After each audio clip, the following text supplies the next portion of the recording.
Hey guys, as usual, coming to you live right after my workout. This is part of my accountability for myself because, you know, I hold myself accountable to the things I have decided I'm going to do.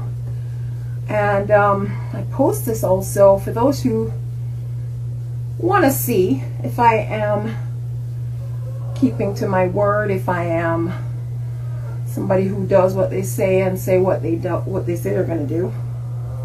So for those of you who are watching me, this is what that's for too. So today I am planting seeds. That's all. That's all this is, guys. I'm just planting seeds. The Bible shows us that Jesus had he had disciples.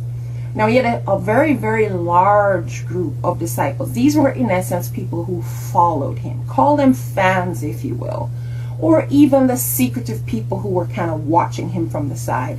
And we know there were some because lots of rabbis came to him privately. One in particular asked for his daughter to be healed and that kind of a thing. So there were his secret admirers. There were those that followed him in the crowd. And then there were his core group of 12. So I am putting out a seed planting experience right now because this is quite a call. The stewardship call is quite a call.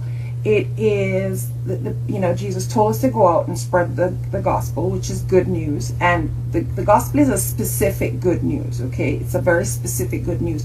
But I wrote the book, The Bible on Business. And guys, the reason why I wrote the book, The Bible on Business, is because I found the Bible to be a fantastic manual for how to run my business. The Bible to me is a practical, relevant guide to success.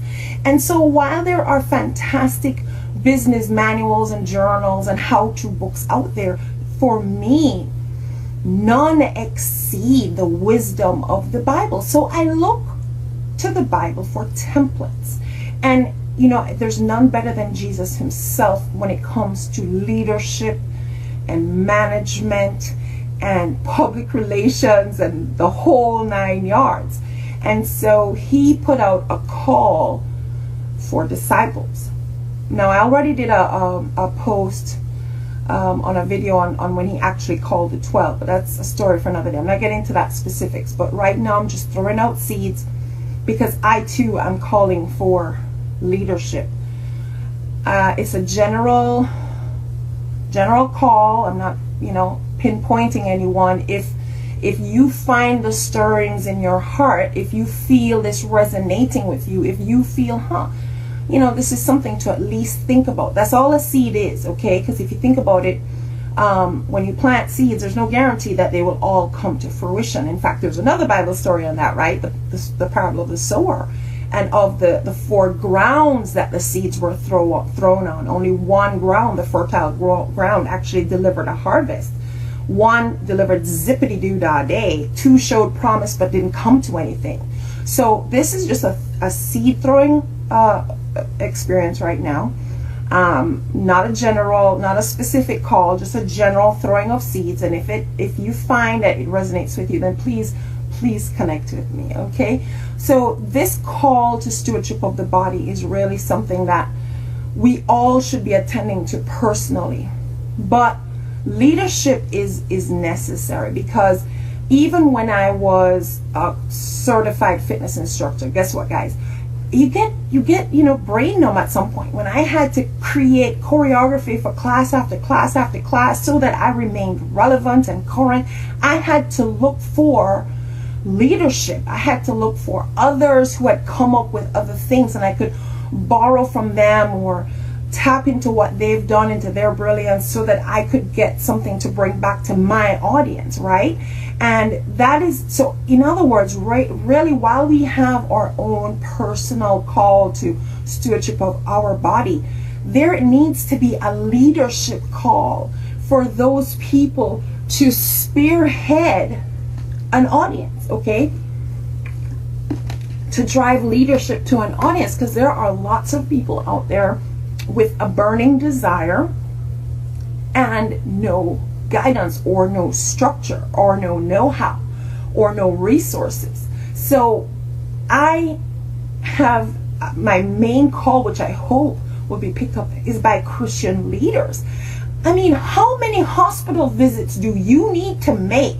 How many requests to pray for healing do you need to make for people who are in that condition because they were not good stewards of their body? Yes, there are times when real true miracles need to happen, guys, but a lot of the things we find ourselves into, we put ourselves into, okay? So a lot of you Christian leaders are being called on, and you're stressed out and you're taxed and you're tired, and you would probably find that you would have a greater influence, a greater impact if you did some leadership in the area of stewardship of the body.